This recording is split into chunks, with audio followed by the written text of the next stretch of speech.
Un aplauso fuerte, qué bendición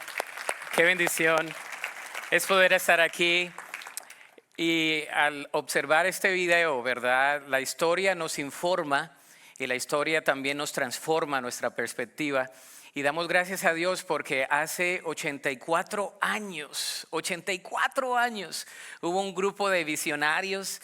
Hace 84 años esta parte de Dallas era lo más norte que existía, ¿se imagina?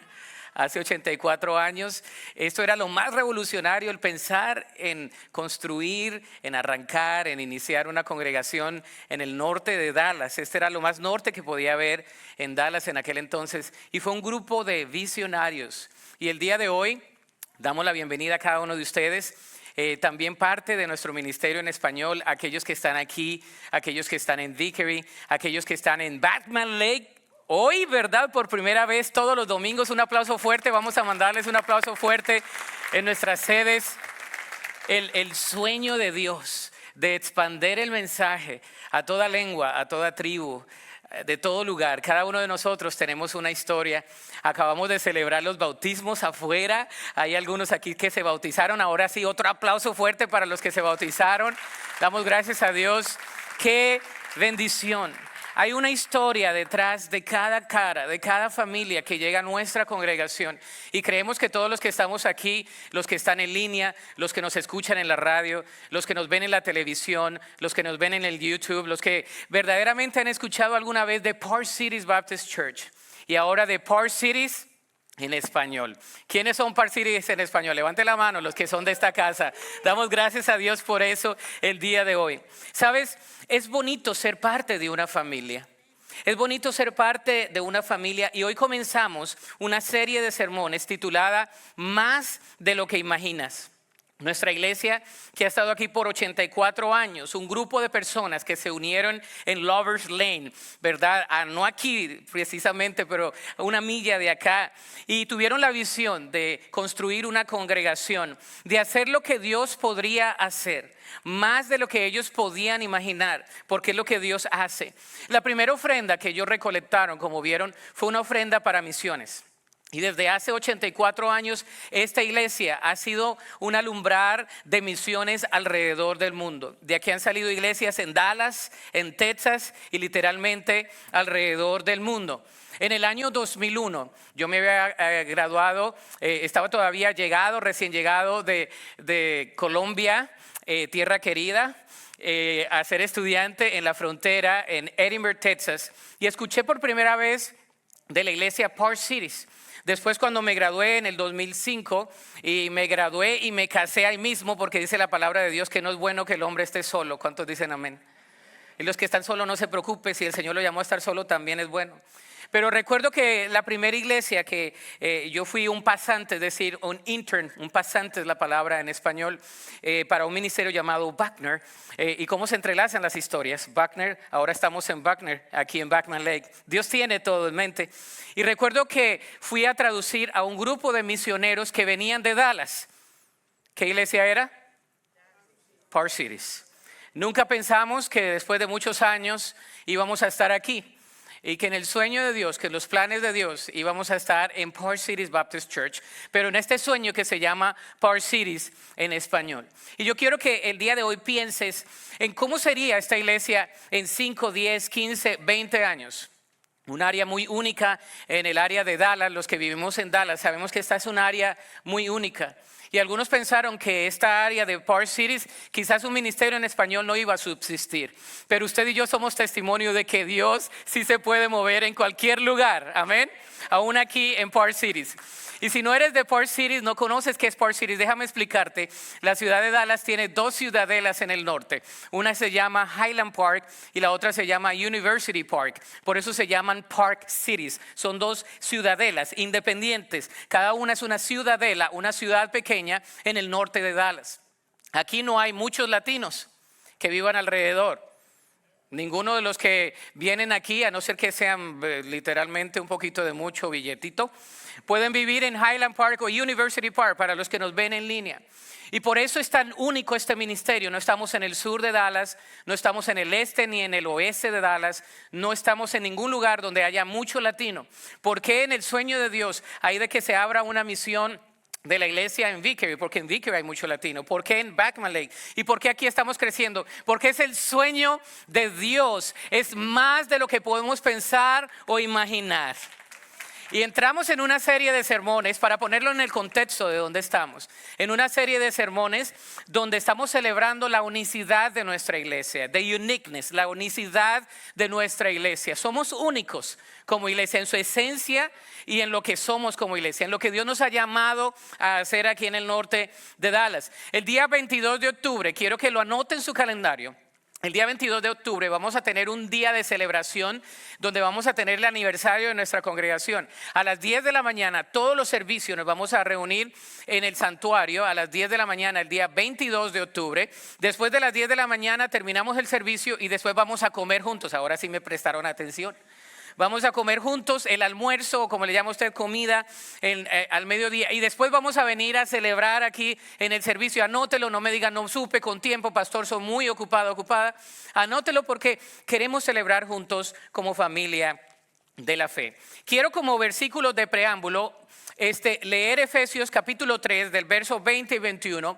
Son dos versículos de mis favoritos en las epístolas paulinas. El Espíritu Santo le revela al apóstol Pablo estas palabras que dicen así, están ahí en la pantalla como preámbulo de esta serie. Dice así la palabra del Señor: y aquel que es poderoso para hacer todas las cosas mucho más abundantemente de lo que pedimos o entendemos, según el poder que actúa en nosotros, a Él sea la gloria en la iglesia en Cristo Jesús por todas las edades, por los siglos de los siglos. Amén. Me fascinan esos dos versículos. Yo quiero que usted los subraye también y que los tenga como uno de sus favoritos en la Sagrada Escritura, porque dice la palabra de Dios: y aquel que es poderoso para hacer ¿qué?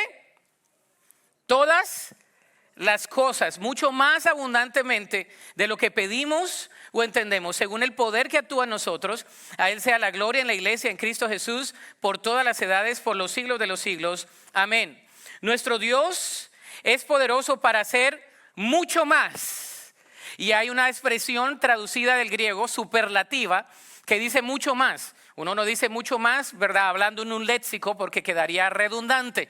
Pero la traducción le hace es una traducción fidedigna, esta de la Reina Valera, al decir mucho más. No podía decir mucho ni más, tenía que ser mucho más, abundantemente de lo que pensamos, entendemos. ¿Cuántos creen en un Dios que hace mucho más de lo que podamos pensar o entender o imaginar? Yo creo en ese tipo de Dios.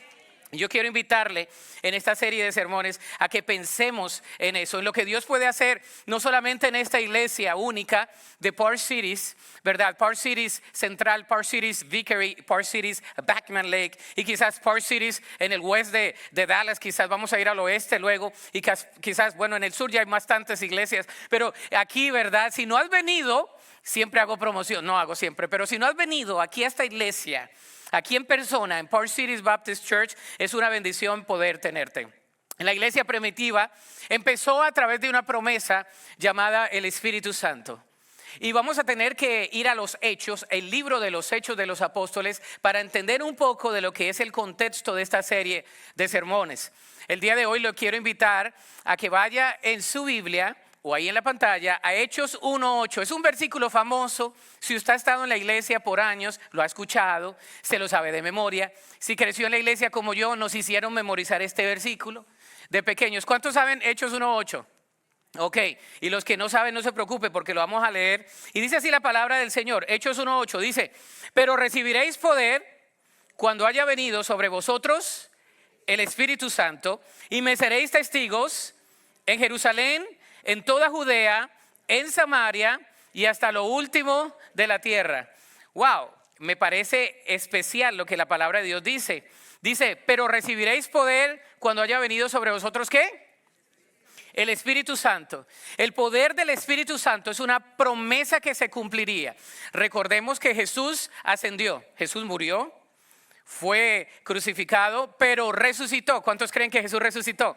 Y porque Él resucitó, se le apareció a sus discípulos en repetidas ocasiones, y dice la escritura que a más de 400, 500 se les apareció en diferentes instancias, pero Él les dio una promesa de que no iban a estar solos, sino que iba a mandar al Espíritu Santo.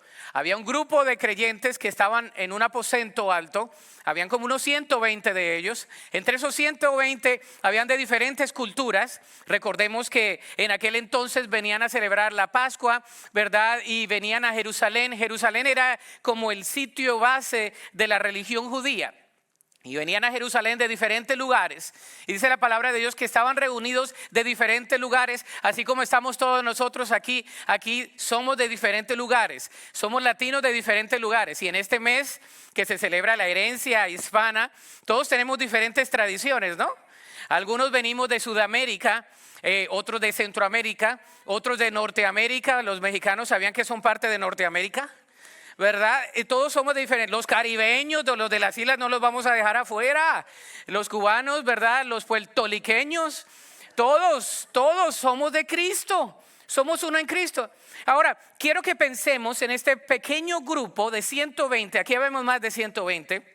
En un grupo de 120 personas que estaban unánimes juntos esperando la promesa del Espíritu Santo. El Espíritu Santo llega, los bautiza, es decir, los sella. Ellos comienzan a hablar en su propia lengua y se comienzan a entender, ¿verdad? ¿Cómo es que él habla en este? ¿Cómo es que él habla en este? ¿Cómo es que este medo? ¿Cómo es que qué va a pasar? Y el Espíritu Santo llega, los empodera y comienza lo que le denominamos ahora la iglesia. El poder del Espíritu Santo viene y los bautiza y comienza la iglesia. Y el apóstol Pedro, un día después de haber recibido ese bautismo del Espíritu Santo, comienza a predicar, a exponer la palabra de Dios. Y vemos el primer sermón en la escritura. Vemos el primer sermón. Y yo quiero llevarle al primer sermón de la escritura. Hoy voy a predicar un sermón. Imagínense, hoy va a predicar un sermón. Y ese sermón de Pedro tiene 3 puntos. Yo creo que era bautista también. Tiene 3 puntos, el hombre tiene 3 puntos en su sermón. Y el día de hoy vamos a hablar de 3 argumentos acerca de la centralidad de Jesús. ¿Qué hace el apóstol Pedro? Él lo que hace es desarrollar un argumento desde el Antiguo Testamento para que todos entiendan en ese preciso instante qué es lo que está pasando, qué es lo que ha pasado con Jesús y quién es Jesús, qué dicen las escrituras de Jesús, para que ellos respondan después del sermón. ¿Están listos? Agarren el cinturón porque nos vamos con todo. 3 argumentos acerca de la centralidad de Jesús. Vamos a ver el primer argumento que vemos en esta escritura, en Hechos capítulo 2. Quiero que lleve su atención a Hechos capítulo 2. El primer argumento es el siguiente: Jesús es el Salvador. Jesús el Salvador. Es lo primero que él dice. Y le voy a dar lectura de los versículos 12 en adelante hasta el versículo 16. Vamos a ir leyendo la escritura porque son bastantes versículos. Si usted no ha leído en toda la semana la palabra, no se preocupe porque aquí vamos a leer bastante hoy. ¿Ok? Jesús es el Salvador. Diga conmigo, Jesús es el Salvador. Ese es el primer punto del mensaje de Pedro. Y sabe, si agarramos este mensaje, agarramos la síntesis de todos los mensajes de ahí en adelante. Fíjese lo que dice la palabra de Dios. Y estaban todos atónitos y perplejos, diciéndose unos a otros, ¿qué quiere decir esto? ¿Verdad? El Espíritu Santo, las personas hablando en lenguas. ¿Qué estaba pasando? Mas otros burlándose decían, ¿están llenos de qué? De mosto. Estaban pensando que estaban borrachitos, ¿no? Dice, entonces Pedro, ahí va, poniéndose en pie con los 11, alzó la voz y les habló diciendo, varones judíos y todos los que habitáis en Jerusalén, no solamente los judíos, sino los que estaban en Jerusalén de otro lugar. Recordemos. Dice, esto os sea notorio y oíd mis palabras. Ahí les va el mensaje. Porque estos no están ebrios como vosotros suponéis, puesto que es la hora tercera del día. Mas esto es lo dicho por el profeta Joel. Vamos a parar ahí. Usted sígale ahí en el capítulo 2. Vamos a seguir leyendo. Después de la venida del Espíritu Santo, la gente que estaba ahí no sabía cómo reaccionar. Decían, ¿qué les pasa? ¿Por qué están hablando en lenguas de manera tal que ellos se les entiendan el uno al otro? ¿Qué es lo que ha pasado? Entonces el apóstol les dice, esto es lo que ha pasado. Hay una profecía que se está cumpliendo parcialmente. Hay algo que se está cumpliendo ahora mismo. Y le dice, varones judíos, hablándoles a sus compañeros judíos, y también le dice, y todos los que estáis aquí, en caso de que no fueran judíos. Y les dice, Pedro estaba por comunicarles la verdad esencial de la obra de Dios a ese grupo de personas y lo que pasaría no solamente ahí, sino de ahí en adelante. Y la palabra de Dios dice, para comprobar su argumento, Pedro se remonta a las Sagradas Escrituras, a una profecía escrita a través del Espíritu Santo en el Antiguo Testamento por un profeta llamado Joel. ¿Sabía que Joel es un profeta en el Antiguo Testamento? Bueno, Joel no es el compadre, es un profeta en el Antiguo Testamento. Y Joel proféticamente hace muchos años había profetizado de que iba a pasar esto. Y Pedro les dice, ¿se acuerdan de lo de Joel? Y ellos dicen, ok, come on, ya estamos aprendiendo porque los judíos sabían el Antiguo Testamento, la Torá. Y les dice, recordemos lo siguiente, Jesús es el Salvador por esta razón. La promesa es al derramar su Espíritu Santo, los que llenan, ¿verdad? La hojita que damos cada domingo, es ahí al derramar su Espíritu Santo. Dice, y en los postreros días, vamos a leerlo, y en los postreros días, dice Dios, derramaré de mi Espíritu, ¿sobre qué? Sobre toda carne, y vuestros hijos y vuestras hijas profetizarán. Y vuestros jóvenes verán ¿qué? Visiones. Y vuestros ancianos soñarán sueños. Y de cierto sobre mis siervos y sobre mis siervas en aquellos días derramaré de mi espíritu y profetizarán. Y daré prodigios arriba en el cielo y señales abajo en la tierra, sangre y fuego y vapor de humo. El sol se convertirá en tinieblas y la luna en sangre antes de que venga el día del Señor grande y manifiesto. Wow. Y usted dice, bueno, pastor, ¿y eso qué es? A veces uno lee la palabra de Dios y uno dice, ¿y eso qué? ¿No? ¿Eso qué pitos toca conmigo? Bueno, el apóstol Pedro está diciendo que el Espíritu Santo iba a ser derramado, la promesa del Espíritu iba a ser derramado sobre toda carne. Y en esos momentos se había cumplido, no solamente sobre un grupo de judíos, sino sobre toda carne. Y dice, y vuestros hijos y vuestras ¿qué? Hijas. No está haciendo nada más de un grupo, nada más de hombres, ¿verdad? Como era en la cultura judía, sino que dice el Espíritu Santo va a venir tanto a las mujeres como a los hombres, a los judíos, a los no judíos. Se ha cumplido la promesa del Espíritu Santo. ¿Cuántos creen en la promesa del Espíritu Santo? El Espíritu viene y dice que sería derramado sobre todo sin excepción alguna. Hay una inclusividad desde el inicio. Se menciona el ser derramado para profetizar. Y en este contexto la palabra profecía es proclamar la verdad, el querigma, el mensaje del evangelio, a Jesús como Salvador. La verdad venía, el Señor daría prodigios en el cielo y señales abajo en la tierra. Y la parte de que el sol se convertiría en tinieblas y la luna en sangre todavía no pasa, ¿verdad? Eso va a pasar en un futuro. Pero ahora el Espíritu Santo ya está con nosotros, derramó a su Espíritu Santo, el Espíritu Santo ya está con nosotros. Dice la palabra de Dios que el Espíritu Santo es el consejero, es el paracleto, es el que está con nosotros, el que está caminando con nosotros. Sabes, si tú eres bautizado con el Espíritu Santo, esta es la señal. Cuando tú vas a hacer algún pecado, viene el Espíritu Santo y te redarguye.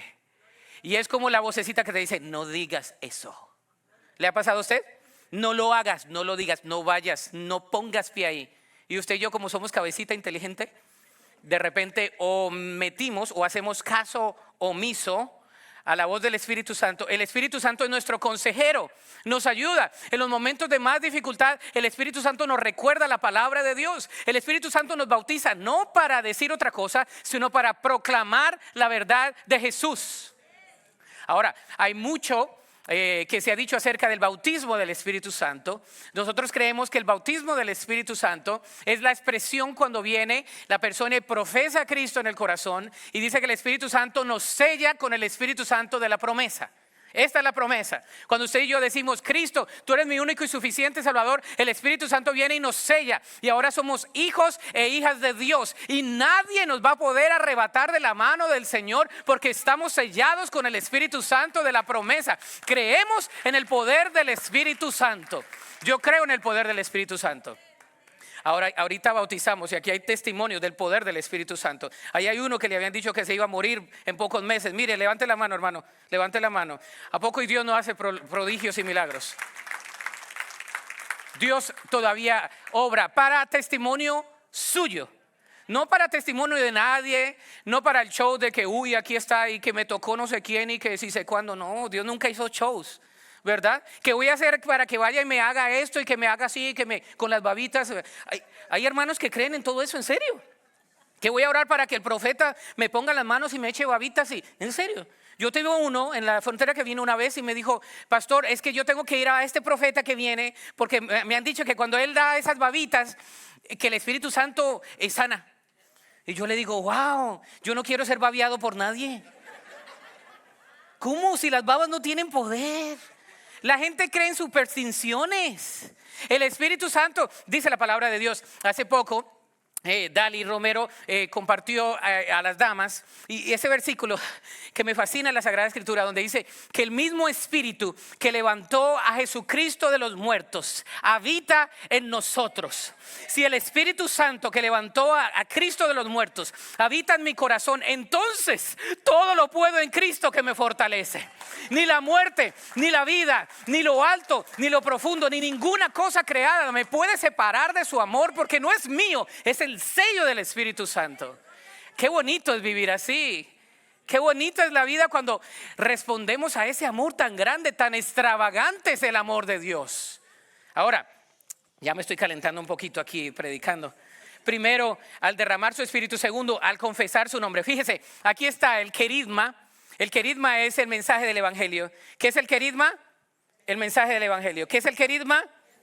¿Qué es el querigma? Cuando alguien le diga, ese es el querigma del Evangelio, es el mensaje del Evangelio, es el Evangelio. Cristo murió, resucitó, espera por nosotros en el cielo y quiere que le recibamos en el corazón. Ese es el mensaje que predicamos aquí todos los domingos. Amén. Ahora, al confesar su nombre, fíjese, aquí hay un versículo que es emblema para todo tipo de doctrina de una iglesia cristocéntrica. Fíjese lo que dice. Y todo aquel que invocar el nombre del Señor, ¿será qué? Y todo aquel que invocar el nombre de ¿quién? Del Señor Jesús será salvo. El versículo 21 contiene el resumen del Evangelio. Y todo aquel que invocar el nombre del Señor, en Joel se refiere a Jehová, pero aquí ha sido transferido a Cristo. Para los israelitas, salvo significa librado, pero para la aplicación de Pedro en ese momento demuestra que él se refería a la salvación espiritual mediante la fe en el Hijo de Dios, Jesús. La palabra salvo es liberado o libertado. ¿Qué es la palabra salvo? Liberado o libertado. Esa es la palabra salvo, ¿no? Cuando usted dice se salvó, se libertó de algo, ¿no? Cuando Cristo nos ha salvado a nosotros, nos ha liberado de la condenación eterna y nos ha liberado de una vida sin Cristo, ¿verdad? Hay dos lugares donde vas, perdón que te lo diga, pero aquí va. O vas para arriba o vas para abajo. O vas para el cielo o vas para ¿dónde? Para el infierno. Por más bonito que le pongamos, así dice la palabra de Dios, que está estipulado que el hombre muera una vez y después de ello, ¿qué? El juicio. Por más bonito que le pongamos el Evangelio, de que qué bonito, tú eres vencedor en Cristo, lindo, cute. Si no has recibido a Cristo en el corazón, hay dos lugares, el cielo o el infierno. Pero qué bonito que dice la palabra de Dios. Y todo aquel, ¿sabe? Y todo aquel. La semana pasada hablamos de Juan 3:16. Yo escuché que Oliver lo mencionó aquí. Yo vi sus notas y lo escuché también. Aquí no predica nadie que no sepa predicar. Y sabes, y todo aquel que invocare, todo aquel que en él cree, no se pierda, mas tenga. Todo aquel es el primo, el tío, el que te cae mal. Si confiesa el nombre de Jesús, será salvo. Esa es la bendición de la salvación. Que hasta el criminal más grande del mundo, en la silla donde lo han condenado, si dice Jesús, tú eres mi Señor y mi Salvador, en ese momento es salvo. Y usted dice, como dicen los puertorriqueños, esa porquería de persona. ¿De qué estamos hablando? Yo puedo hacer todos los tipos de acentos, ¿no? Un día me dijeron, pastor, usted puede hacer de todo, puede ser comediante, puede ser conductor de televisión. Le digo, no, yo soy pastor porque quiero ser pastor, porque Dios me ha llamado a hacerlo. Pero fíjese, la palabra de Dios dice que no es por lo que yo haya hecho. Y eso me quita el peso. Porque cuando es en base a lo que tú y yo hagamos, ¿really? Lo que tú y yo hacemos para placer al Señor. Si el día de mañana tú puedes tener un pensamiento negativo, o el día de hoy tú puedes salir santificado acá. Vamos a casos de la vida real. Usted se veía esa, ¿no? Se las veía, ¡ay, qué noveleros! Se las veía, ¿no? Y salían como 10 veces, ¿no? Y si las vuelven a poner, ahí está usted pegada, hermana, y hermano también. Yo tenía un compañero de estudio, no, tengo tantas cosas. Tenía un compañero de estudio que llegaba tarde a la capilla porque se veía los casos de la vida real. Con la hermana no sé qué, no le voy a dar. Pero hermanos, ¿sabes que al confesar el nombre de Jesús somos salvos? Por eso somos enfáticos en compartir el evangelio. ¿Sabes? Podemos decir todo, pero si no confesamos a Cristo como único y suficiente Salvador, hemos perdido el tiempo. Segundo, Jesús es el Salvador. Segundo punto de Pedro, aquí está.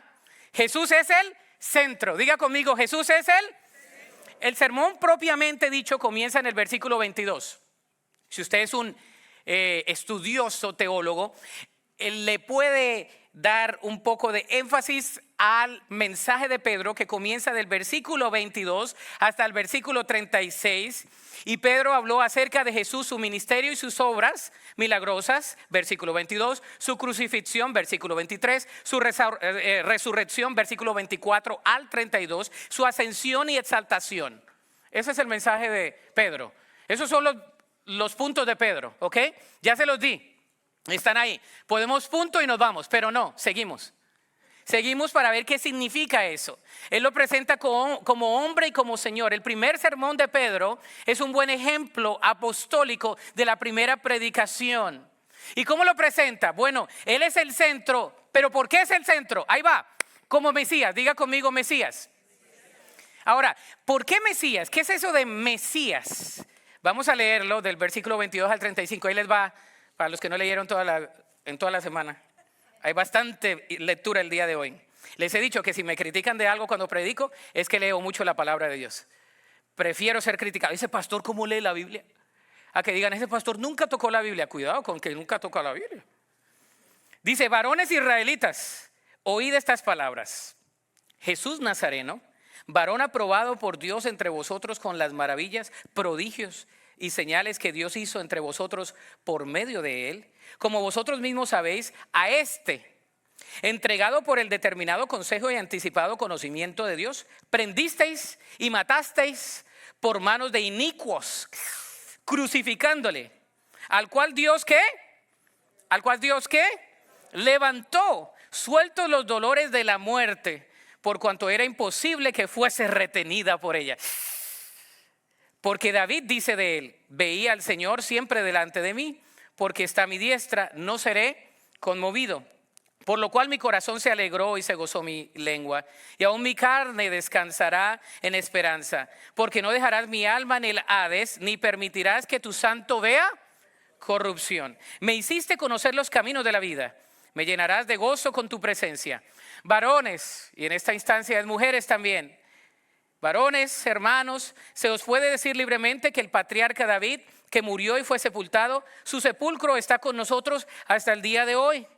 Pero siendo profeta y sabiendo con qué juramento Dios le había jurado desde su descendencia en cuanto a la carne, levantaría al Cristo para que se sentase en su trono. Viéndolo antes, versículo 31, habló de la restauración de Cristo, que su alma no fue dejada en el Hades, infierno, ni su carne vio ¿qué? Corrupción. A este Jesús, ahí va, este es el mensaje, este es el sermón. A este Jesús Dios resucitó, de lo cual todos nosotros somos testigos. Así que exaltado por la diestra de Dios y habiendo recibido del Padre la promesa del Espíritu Santo, ha derramado esto que vosotros veis y oís. Porque David no subió a los cielos, pero él mismo dice, dijo el Señor a mi Señor, siéntate a mi diestra hasta que ponga a tus enemigos por estrado de tus pies. Qué bonita palabra, ¿verdad? Es un sermón, es una homilía. ¿Qué hace Pedro aquí? Primero dice que Jesús es el Mesías. ¿Por qué dice que Jesús es el Mesías? Porque hizo todas las señales y todos los prodigios. Jesús tuvo control sobre los cielos, sobre la tierra y sobre la muerte. Muéstreme algún Mesías que se haya dicho llamar Mesías, que haya resucitado a alguien de la muerte. Hay muchos que dicen que han tenido experiencias cercanas a la muerte, pero Jesús resucitó muertos. ¿Se acuerda? ¿Se acuerda de Lázaro? Lázaro, ven, fuera. Y sale Lázaro envuelto, ¿no? Ahí. También, ¿se acuerda la niña? La niña que había muerto y le dice, Talita Cumi, levántate. Y la niña comienza a andar. Pero ¿sabes qué? Todos ellos murieron después de que fueron resucitados. Pero Jesús resucitó y no ha muerto. Él vive por siempre. Y esa es la esperanza que tenemos nosotros como creyentes. Ese es el querigma del evangelio. Porque Él resucitó, nosotros también. Ahora, Él hace una referencia al Salmo 16. ¿Qué hace el apóstol Pedro? Él conoce la Sagrada Escritura y hace una referencia al Salmo capítulo 16 del 8 al 11 al hablar proféticamente de Jesús, de que Jesús estaría a la diestra del Padre y que no quedaría en el Hades o Seol, un lugar de tormento. ¿Sabes? Jesús conquistó la muerte, conquistó el Hades y Jesús vino a mostrar el camino, la verdad y la vida. El apóstol ahora usa también a David como ejemplo, del cual descendería uno en su linaje para ocupar su trono eternamente. Los israelitas sabían que el Mesías iba a venir ¿de quién? ¿Descendiente de quién? De David. Y le dice, David, ahí está la tumba. ¿Cuántos en su país les metían el cuerpo en unas bóvedas y después lo sacaban después de algunos años? ¿Se acuerda? Que metían el cadáver en unas bóvedas y después lo sacaban y lo ponían en bolsitas pequeñas. O nada más en Colombia estamos medio locos. Pero eso pasa mucho en América Latina, ¿no? A una tía mía, yo recuerdo que fue algo tan no traumático, pero que hizo cabida en mi mente, en mi corazón, que la metieron ahí y después de algunos años me dicen, vamos, Rolandito. Y yo estaba chiquito y sacaron a la tía Ofelia y estaban así, ¿verdad? Todavía, y los huesitos, y comenzaron a quebrar los huesos para ponerlos en una bóveda. Todos están, ahora sí me prestan atención. Y todos están así con los huesos, ¿verdad? Para ponerlos en tierra, porque del polvo venimos y al polvo volveremos. Pero la palabra de Dios dice que tú y yo vamos a resucitar con cuerpos como el que Jesús tuvo. Y esa es la esperanza que tenemos en Cristo Jesús. Amén. Amén. Esa es la esperanza que tenemos en Cristo Jesús. Por eso cuando bautizamos el día de hoy decimos muertos en Cristo y resucitados juntamente con Él. El apóstol daba el ejemplo de David y le dice, ahí está la tumba de David, ya murió. Pero de los que descendían de él hay uno que es el Mesías, Jesús, el que vosotros matasteis. Ese es el Mesías. No solamente como Mesías, sino como Señor. Versículos 36 al 38. Fíjese lo que dice la palabra del Señor. Dice, sepa pues, ahí va la confrontación en este sermón. Y yo dije, uy, qué pantalones tenía Pedro. Si era mexicano era de Jalisco, porque dicen que no se rajan los de Jalisco. Pero dice, sepa pues ciertamente toda la casa de Israel que a este Jesús a quien vosotros crucificasteis. Todos están escuchándole, más de 3,000. Y mire lo que está diciendo, la predicación debe confrontar. Una predicación que no te confronta no es predicación bíblica, perdón. Dios le ha hecho Señor y Cristo. Al oír esto, wow, esto es lo que todo predicador quiere al final. Al oír esto, se compungieron de corazón. Y la palabra en el griego quiere decir que su corazón se cortó en dos. Y got cut out. Es lo que dice la palabra de Dios. Los corazones comenzaron como a sangrar. Es lo que dice la palabra de Dios. El corazón se consternó. ¿Ha tenido usted un corazón roto? No si le han roto el corazón, sino si ha tenido un corazón roto que recibe una verdad y dice, wow. Dice, y entonces dice lo siguiente, y Pedro le dijo a los apóstoles, varones hermanos, ¿qué haremos? ¡Ay, qué lindo es esto! La respuesta después de que el corazón estuvo roto, cortado por la mitad, es lo que dice la palabra en el griego. Dice, varones, ¿qué haremos? Pedro les dijo, arrepentíos y ¿qué? y bautícese. Ay, ¿por qué bautizamos, papá? Porque ahí está. Cuando usted recibe a Cristo en el corazón, usted tiene que ¿qué? Bautizarse. ¿Por qué? Porque ya recibió a Cristo en su corazón. Punto. ¿Cuál es el único requerimiento para bautizarse? Haber recibido a Cristo como único y suficiente Salvador, reconocer que Él es el Mesías en nuestro corazón y reconocer que algún día estaremos por la eternidad con Cristo Jesús. Oiga, hermano, y el cielo va a estar sabroso, porque vamos a estar de diferentes lugares en el cielo. En el cielo va a haber desde vallenato hasta bachata, desde música clásica, ¿verdad?, hasta música ranchera, pero cristiana. Yo creo que en el cielo va a haber de todo, porque vamos a estar de todo lugar, amén. Va a haber rap también, como el de mis hijos. En el carro yo vengo con rap. Ayer veníamos de un juego, entonces una hora, una era DJ, ¿verdad? DJ, y la otra hora el otro era el DJ, ¿verdad? Entonces vine escuchando diferentes géneros en el carro. A mí me dejaron unos 10 minutos para poner un vallenatico. Y después de los minutos ya me lo cortaron. ¿Por qué? Porque de toda raza, de toda lengua, de toda tribu, de todo tipo de género, vamos a estar en el cielo, celebrando con Él por la eternidad. Qué bonito es eso, como Señor. Ahora, les dice a ellos, ese Jesús al que ustedes crucificaron, es ahora el Señor. Y déjeme decirle una cosa. Hay personas que les fascina Jesús como Salvador. Porque yo le pregunto a las personas, ¿tú quieres ir al infierno? No, ni Dios lo quiera, pastor. No. La mayor parte de personas que yo les comparto el evangelio siempre reciben a Cristo. ¿Y qué tengo que hacer? Me dicen, una oración. Repito, Señor Jesús, recibo el regalo. Y después de la oración, ¿qué pasó? Nada. ¿Sabe por qué? Porque su corazón no se rompió. Porque no hubo un arrepentimiento genuino. Y por eso en la iglesia a veces tenemos mucho convertido, pero no discípulo.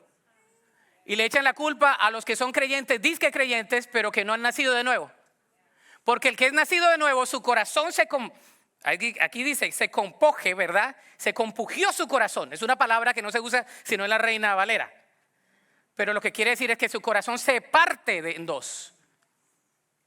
Y usted dice, ¿qué tengo que hacer para ir al cielo? Y él dice, arrepiéntase y bautícese.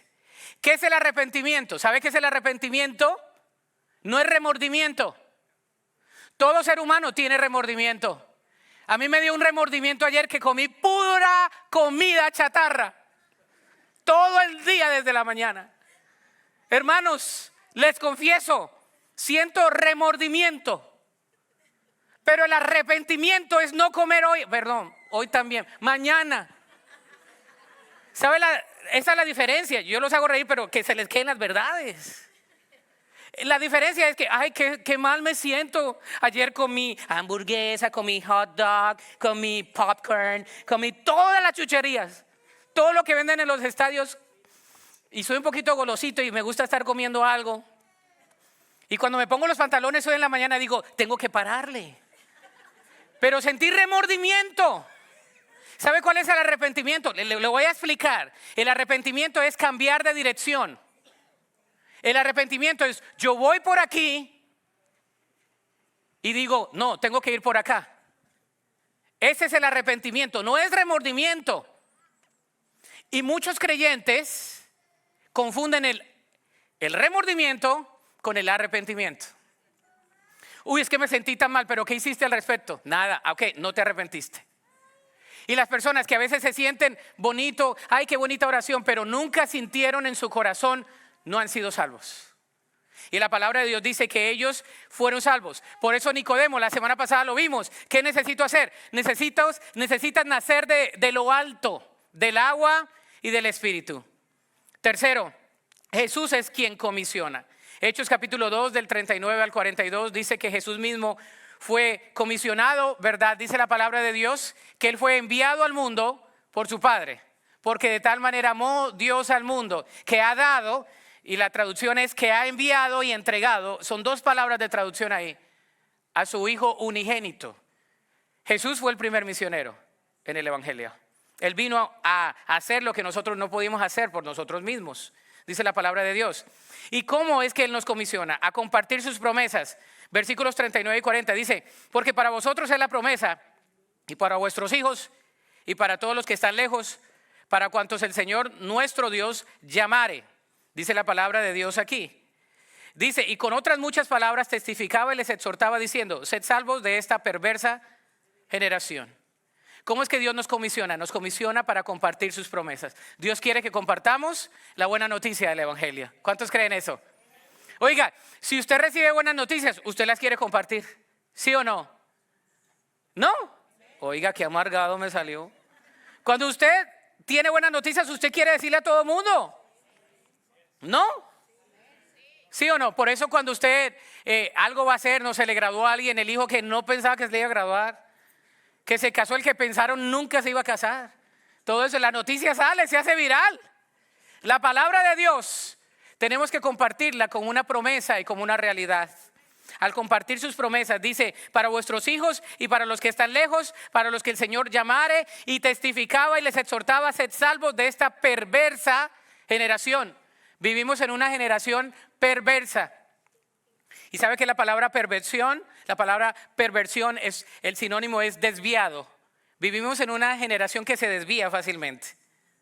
¿Sabes que es más fácil hacer lo malo que hacer lo bueno? ¿Sí o no? Con algo tan simple como una dieta, vuelvo a decirlo. A mí me gusta usar ejemplos simples. Usted dice, no voy a comer más de eso, pero pasado mañana, ¿verdad? Y ve la chocolatina y dice, ay, qué bendición, Señor, gracias por tu bendición. ¿Verdad? Es más fácil caer en la tentación. Al compartir las promesas de Dios, pero también a compartir de su amor. Con esto acabamos, ya estamos aterrizando el sermón. A compartir su amor, versículos 41, 42 dice, así que los que recibieron su palabra fueron ¿qué? Bautizados. Y se añadieron aquel día como 3,000 personas. Uy, y usted piensa que somos bastantes, no, como 3,000, acá hay campo para más. Y perseveraban en la doctrina de los apóstoles, en la comunión unos con otros, en el partimiento del pan y en las oraciones. En última instancia, no debemos recurrir a nuestro conocimiento o a nuestro amor, sino al amor de Cristo por nosotros. Dice la palabra de Dios, Él nos da el poder para vivir vidas santas y apartadas para Él. Jesús nos empodera y te preguntarás cómo. Jesús es quien nos da de su amor. Dice, los que recibieron su palabra fueron bautizados, como 3,000 personas. Hoy tuvimos bautismos, en general creo que fuimos como 40 y algo. Aquí se bautizaron 3,000 personas. Hay campo para más. Y dice que este grupo pequeño quiere ver la salubridad de una iglesia. Aquí está. Dice, y perseveraban en la doctrina de la palabra, es la enseñanza bíblica. Quiere ver una buena iglesia, aquí va. Una iglesia que tiene buena enseñanza bíblica. Segundo, en la comunión es el compañerismo. Por eso en 2 semanas vamos a celebrar las culturas y vamos a comer sabroso después de acá. Porque vamos a comer de todo lugar, ¿verdad? Usted va a traer un plato, vamos a tener compañerismo. También en compartir los alimentos o la Santa Cena. Por eso tenemos la Santa Cena. Y en las oraciones, siempre con una actitud de oración. Estos son los distintivos de una iglesia saludable. Compartir el amor de Dios. La palabra de Dios dice, y os conocerán por esto. No, os conocerán por el amor que os tenéis los unos a los otros. ¿Cuál es el distintivo calificativo del creyente? El amor. El amor. Y te voy a pedir que te pongas sobre tus pies y quiero hablarte de esta realidad en la aplicación. La aplicación es la siguiente. ¿Es Jesús tu Salvador? Porque si no le conoces como Salvador, entonces, segundo, ¿es Jesús el centro de tu vida? Tercero, ¿estás conectado y sirviendo en tu comunidad de fe? Cuarto, ¿estás compartiendo de su amor? Lo primero ¿es Jesús tu Salvador? Es un mensaje de salvación el día de hoy. Si no estás seguro, vamos a orar de todo corazón. Segundo, ¿es Jesús el centro de tu vida? Si ya eres un cristiano, ahora, ¿es Jesús el centro? Tercero, ¿estás conectado y sirviendo en una comunidad? ¿Eres parte de nuestra comunidad o no? Y lo último, ¿estás compartiendo de su amor a otros? Y la pregunta al final, en todos los sermones que hemos tenido, el pastor predicó a todos los servicios el día de hoy, yo predico al de español. Y la pregunta es, ¿estamos todos en esto? Are you all in? ¿Verdad? Es la pregunta que se ha hecho y es la pregunta que vamos a estar haciendo en este mensaje en estas semanas. ¿Estamos todos adentro o no estamos? Porque yo creo que Dios puede hacer lo inimaginable en esta iglesia y en tu vida. Te voy a pedir que inclines tu rostro. Y sabes, vamos a cantar este cántico que dice: el centro de todo eres Jesús. Pero lo primero que yo voy a hacer es una invitación para aquellos que no han recibido a Cristo como su único y suficiente Salvador. Si el día de hoy tú sentiste en tu corazón esto que sintieron el grupo que estaba allí cuando Pedro predicó, sientes que tu corazón se partió en dos y dices: ok, ahora entiendo. ¿Sabes qué? El día de hoy es su día de salvación. Dios quiere que seas salvo y que seas salva. Los que están allí también. Hay alguien que va a hacer la respuesta ahí en Backman Lake y en Vickery. Pero tú que estás aquí, aquellos que están aquí, inclina tu rostro. Si no has conocido a Jesús como el único y suficiente Salvador, dile: Señor Jesús, repite conmigo: Señor Jesús, reconozco mi necesidad de ti. Reconozco que te he fallado y que no puedo salvarme a mí mismo. Te pido perdón por todos mis pecados y recibo el regalo de la vida eterna. Desde hoy yo quiero ser tu hijo, quiero ser tu hija, quiero amarte, quiero obedecerte y quiero seguir tus caminos. Lo pido en fe, en el nombre de Cristo Jesús. Amén.